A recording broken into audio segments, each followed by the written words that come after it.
Welcome to a Sky Suite on board the Celebrity Reflection. So we were in 2160 and we had this doorbell. It was really fun. And then this is the Sky Suite. As you can see, the room is quite large. You can fit two people side by side walking through here, and there is so much storage. That was probably the best part.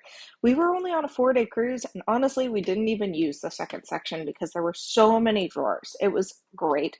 Heading out on the balcony, this did seem like a little bit of a bigger balcony than some of the other rooms, say to Aqua Class or Concierge. We had a table and chairs and another table on the other side with another chair. Coming back inside, a lovely couch and chair, played games here and relaxed here sometimes. We did have our bed split, but it normally would be about a queen size bed. And then going to the closet, the first section would probably be for hanging t-shirts, some more space here, and then the first section of the closet would be where you would hang the dresses.